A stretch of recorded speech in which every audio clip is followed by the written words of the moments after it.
The anti-Semitic flyers related to COVID-19 were distributed in a neighborhood. This is the flyer, and it's part of a disturbing effort by neo-Nazis to infiltrate the anti-lockdown movement, so we decided to assess this new threat by going undercover in their fascist networks.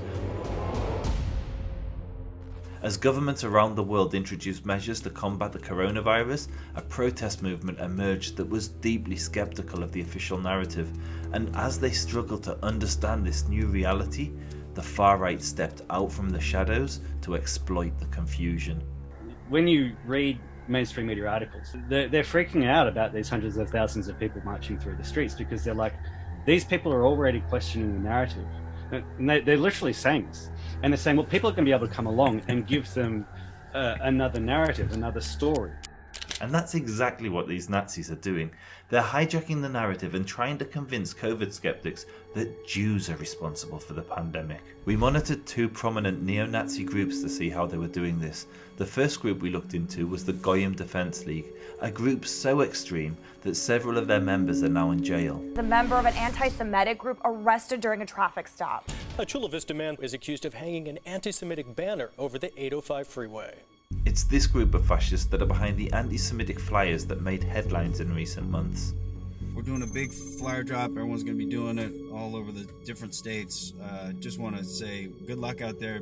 And whoever gets on the news gets $100 in a Goyim TV shop. But they did more than incite. They facilitated this wave of hate, providing the materials and instructions on how to terrorize Jewish communities across America.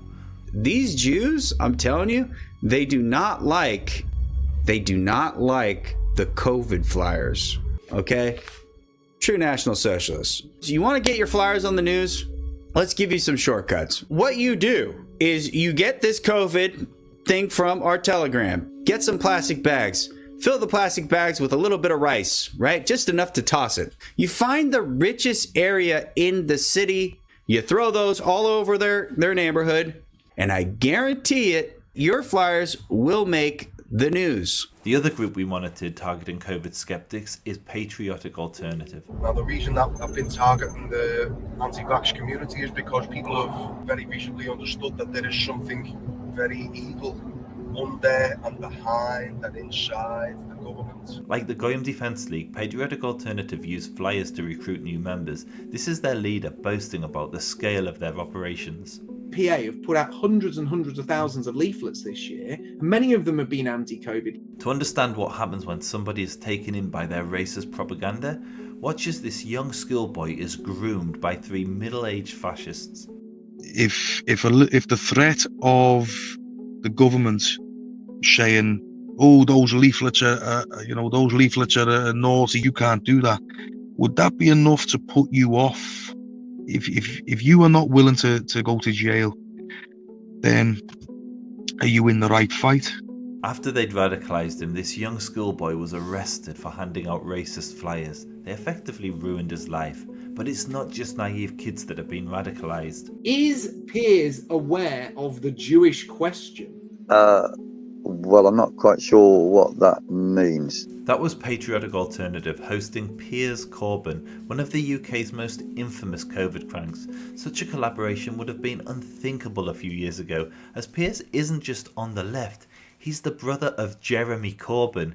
So is their strategy working? Well, in a word, yes. In fact, flyering is only one of their many recruitment tools. Most of the radicalisation actually happens online, but irrespective of how or where the radicalisation takes place, the anti-lockdown movement has become their most successful radicalisation pipeline in decades. We have numbers like we've never had before. It's been very fruitful, very fruitful. There is a lot of overlap between what the coronavirus people talk about and what we've been saying, what as a nationalists have been saying for years. Now this threat is being underreported, so it's really important that you share this video to prevent others from being radicalised. Also, coronavirus is just one of their radicalisation pipelines. Watch this social media influencer use self-help videos to recruit the next generation of fascists.